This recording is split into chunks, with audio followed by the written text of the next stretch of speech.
राम एक सीधा साधा लड़का था, सरकारी नौकरी करता था। जिंदगी में कोई बड़ी ख्वाहिश नहीं थी, बस शांति से जीना चाहता था। घर वाले उसकी शादी की बात कर रहे थे। राम की मम्मी तो हर बार यही बोलती, अब घर बसाओ, बहू लाओ, कब तक अकेले रहोगे। एक दिन छुट्टी थी। राम टीवी के सामने शाही कर बैठा, सोचा चैन से न्यूज देखेगा। न्यूज में दिखा रहे थे, ब्रेकिंग न्यूज, पत्नी ने पति को मार डाला, वजह वो किसी और से प्यार करती थी। पिछले 3 महीनों में 5 ऐसी घटनाएं सामने आई हैं जहां पत्नियों ने अपने पतियों को बाथरूम, बेडरूम और किचन में मार डाला।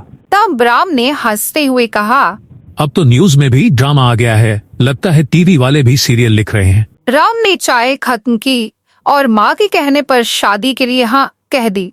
राम की शादी हो गई काजल से। पहली मुलाकात में ही काजल ने सबका दिल जीत लिया। तब उसकी पत्नी बोली, राम जी, आपकी पसंद की खीर बनाई है, आप खाकर बताइए कैसी बनी है। तब राम ने मुस्कुरा कर कहा, अगर स्वाद में प्यार मिला हो तो मुझे सब अच्छा लगता है। शादी के बाद घर में रौनक आ गई थी। राम ऑफिस जाता, काजल घर संभालती। दोनों की जिंदगी शांत लगती थी। शादी के कुछ हफ्ते बाद राम ने कुछ अजीब चीजें नोटिस की, लेकिन उसने उन्हें सीरियसली नहीं लिया।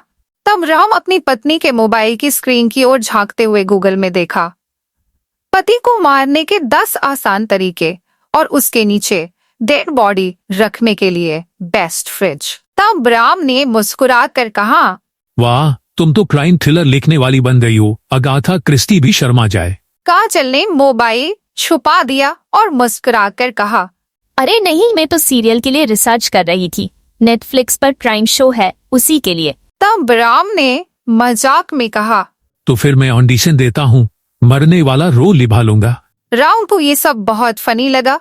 मगर अगले दिन राम ने देखा रसोई में एक चमचमाता नया चाकू रखा था, एकदम बड़ा, धारदार और खतरनाक। तब राम ने कहा, काजल, इतना बड़ा चाकू, क्या जंगल में शेर काटने जाना है? तब उसकी पत्नी मुस्कुराते हुए बोली, सब्जी काटने के लिए है, तुम भी ना। और फिर फ्रिज आ गया। एक नया फ्रिज, इतना बड़ा कि उसमें एक इंसान आराम से लेट सके। तब राम ने ठहाका लगाते हुए कहा, अब तो लग रहा है कि इसमें मैं भी फिट आ जाऊंगा, देखो कहीं गलती से मुझे रख मत देना। काजल ने फिर वही मुस्कान दी, जो प्यारी भी थी और थोड़ी डरावनी भी। तब राम ने हंसते हुए कहा, पता है, तुमसे शादी करके मेरी जिंदगी में हंसी का मसाला बढ़ गया है। एक दिन राम अपने मोबाइल में मस्त था और तभी काजल किचन से बाहर आई। तब राम ने देखा काजल के हाथ में वही नया चमचमाता चाकू था। तब राम ने हंसते हुए कहा, क्या बात है बेबी, रात को सब्जी काटने का नया ट्रेंड आ गया क्या? तब उसकी पत्नी बोली धीमी मुस्कान के साथ, हाँ, आज जो कटने वाला है वो सब्जी नहीं है। राम ने हंसी में बात टाल दी, लेकिन काजल का चेहरा अब शांत नहीं, डरावना लग रहा था। तब राम ने थोड़ा डरते हुए मजाक में कहा, ओहो, ये तो ऐसा लग रहा है जैसे नेटफ्लिक्स का नया एपिसोड शुरू होने वाला है कि योर हस्बैंड। और अगले ही पल काजल ने चाकू उठाया और राम के पेट में घोंप दिया। 1 बार, 2 बार, 3 बार। राम कुछ बोल भी नहीं पाया, उसकी आंखें खुली की खुली रह गईं। काजल शांत खड़ी थी, जैसे कुछ हुआ ही नहीं। फिर काजल ने राम की बॉडी को घसीटकर फ्रिज तक लाया, वही नया बड़ा फ्रिज जिसमें राम पहले मजाक कर रहा था, मैं इसमें फिट आ जाऊंगा। राम अब वाकई उसमें फिट हो चुका था। काजल ने फ्रिज बंद किया और जैसे कुछ हुआ ही नहीं, अपने बिस्तर पर चली गई। अगली सुबह कॉलोनी में अफरा तफरी मच गई। राम कहीं भी नहीं मिल रहा था। पुलिस को इसकी जानकारी दी गई। कुछ घंटों बाद पुलिस ने घर का दरवाजा खोला। जब पुलिस ने फ्रिज का दरवाजा खोला तो उसमें राम की लाश थी, उसी पोजीशन में जैसे वो मजाक करता था, मैं इसमें फिट आ जाऊंगा। पुलिस को पता चल जाता है कि राम की हत्या उसकी पत्नी ने ही की है।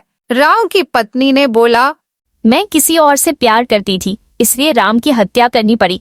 राम नामक सरकारी कर्मचारी की हत्या अब सोशल मीडिया पर वायरल हो चुकी है। अच्छा हुआ मेरी बीवी मुझे पहले ही छोड़कर भाग गई, नहीं तो मैं भी आज डेड बॉडी बना हुआ होता। हमको भी बीवी से बचने का 20 साल का तजुर्बा बताओ ना, प्लीज झटका भाई, प्लीज। दूसरे शहर में एक घर दिखाया जाता है जहाँ पर एक लड़का मोहन चाय लेकर टीवी देख रहा था। उसे राम की खबर दिखाई गई। तब मोहन ने हड़बड़ा कर कहा। ये कैसा टाइम आ गया है यार। तभी उसकी माँ का फोन आता है और उसकी माँ बोली, बेटा तेरी शादी पक्की हो गई है, लड़की का नाम है काजल। तब मोहन के हाथ से चाय गिरते गिरते बची। मोहन कांपते हुए बोला, माँ मुझे तो ब्रह्मचारी बनना है।